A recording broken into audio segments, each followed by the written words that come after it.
So when I last saw you, I told you about when the Yetis took me into the cave and I walked down the tunnel. Do you remember? Okay. Well, what happened next? What the Yeti showed me was an incredible Yeti civilization. It was magnificent. A large city, deep underground, and I would say they were using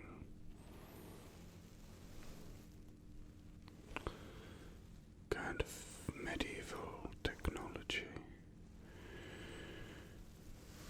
Lots of fires, lots of smoke, lots of wooden buildings, and lots of Yetis wandering around. They had weapons, blacksmiths and such, and they seemed to have some kind of an economy. The main Yeti that I had first met took me, called me over and took me to a large door which appeared to be some kind of important building. The Yeti knocked on the door, and the door opened.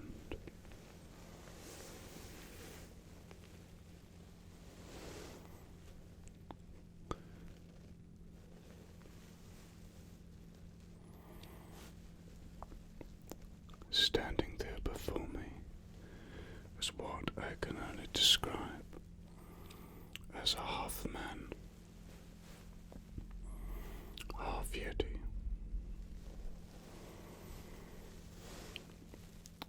I say this because this was kind of like a tall man, around about 7 feet tall, well built, with very human-like features, but also Yeti features. So imagine a well-built tall man with areas of white hair on the arms and shoulders and around the head, and this man spoke to me in English, and the man said,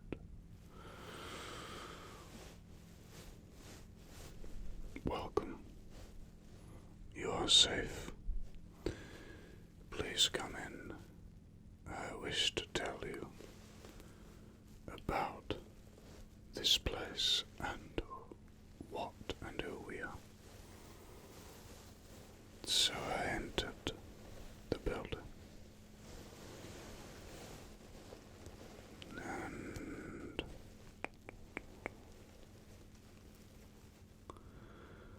we went down a hallway into a room, just me and the half Yeti, half man.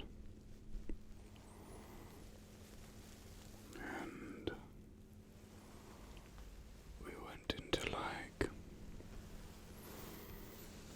a large dining room / office, and we sat down at a huge wooden table. The room was very grand. It was very impressive. The seats were huge. everything was huge.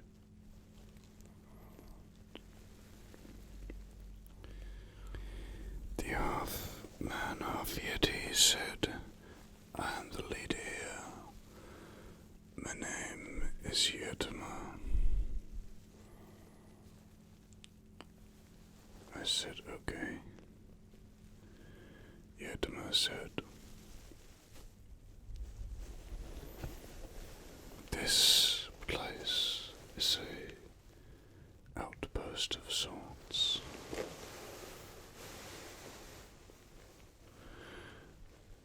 I am from an alien planet that is incredibly advanced." I thought this was a bit strange, seeing as I say, everything's a bit like the medieval time period. Yetima said,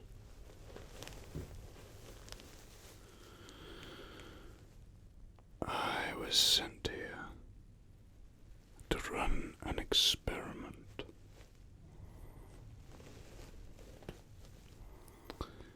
And the experiment was to split attributes from my species into two different species. One of those species became what you call the Yeti, much stronger and more resilient, much larger in size, and the other became human beings, which is why I look like half human, half Yeti." This absolutely fascinated me. I was baffled, really. I wasn't going to accuse Yetima of lying because, after all, there I was, in a Yeti city, deep underground. It was quite extraordinary, really. Quite unbelievable.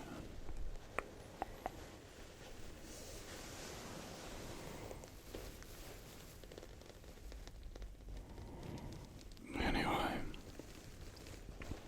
Yetima then went on and said this: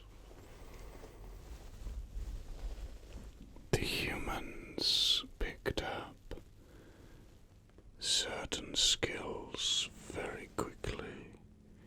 It appeared they were more intelligent, but weaker in strength. The Yetis were slower to learn, but in a way they didn't really need to survive, as they could handle the elements. After a while I realized that the humans would eventually use their intelligence to overcome and destroy the Yetis. So I encouraged them to go underground, and I helped them to build these kind of cities, not intervening too much, as I wanted to see how they would develop on their own, which is why they were at medieval levels of technology. I was absolutely blown away by this information. So much of it made sense. How the Yetis and the Bigfoot could just disappear so quickly. They were going underground. And the reason that found these underground places was because Yetima had used his advanced alien technology to hide them from our scans. So if we try to use heat detecting technology or sonar or something like that, we wouldn't be able to see the underground cities, and the Yetis could advance in peace and safety. But every now and then they come to the surface and wander around, and that's how we see them. The Yetima had been here for millions of years.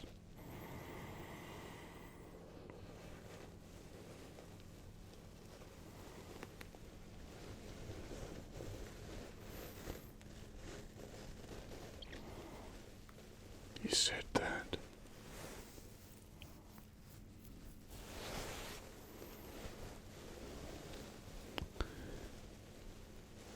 it was very important that the Yeti were protected, that humans did not capture them for whatever reasons. This would be very sad and would not be allowed to happen.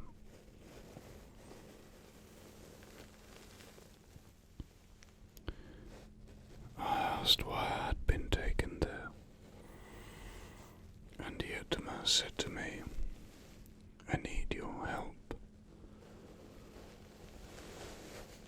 At some point, the Yetis are going to advance to a level where they will be seen by people. Humans started to learn to fly aeroplanes, and it's going to be something that the Yetis will eventually get to. They can't be kept underground forever. Eventually, these two different groups will cross each other's paths on a major scale, in a major way." And I said, "Okay, I understand. What's it got to do with me?" Yetima said, "We need to start to get the humans thinking about the Yeti and the Bigfoot in a different way. We need to get them to accept their existence and be comfortable with them, so that the two different groups can live in peace." A kind of public relations campaign, I suppose. And Yetima wanted me to be in charge of it. Now, I said, "Look, I really don't fancy being laughed at as I try and explain a story that no one's going to believe." And Yetima said,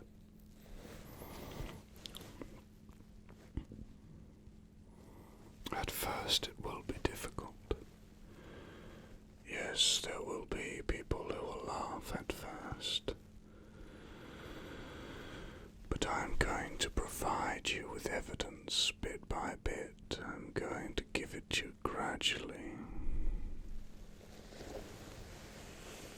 so that you gather a following. More and more people believe you. And in the end, so many people will believe you that when the Yetis finally come up, in large numbers, the people, the humans, will be for it.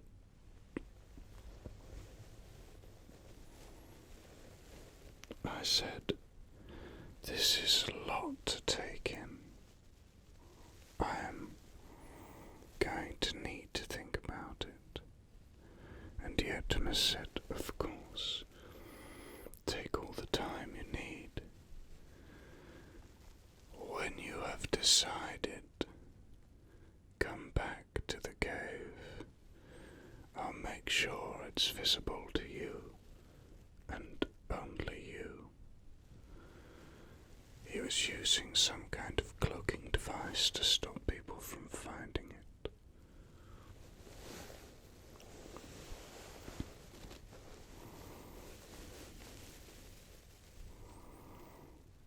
I left then, and I went back to the ski lodge.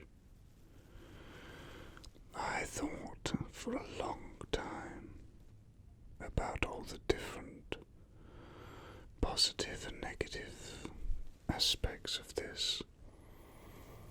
I mean, someone would have to do it at some point, and it would come with quite a lot of fame as well. Of course, people would laugh at me also, and there would be a lot of negative reactions, and I would have to think about that and how much I could handle that, you know. But I think in the long run, as more and more people believed, I think it would become easier.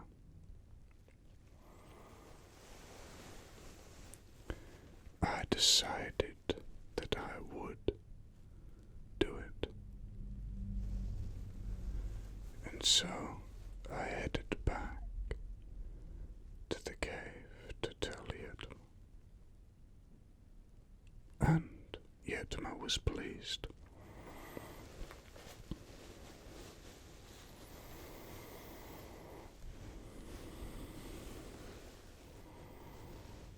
Yetma said, we will start by you presenting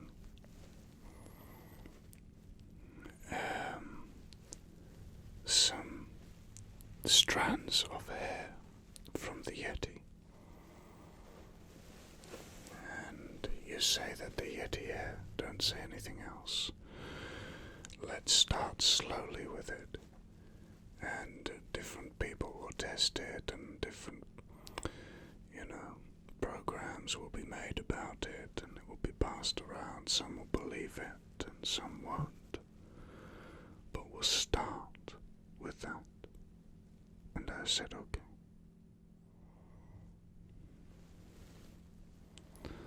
Listen, I better go. But I'll meet up with you again and tell you the rest of the story. I'll see you later.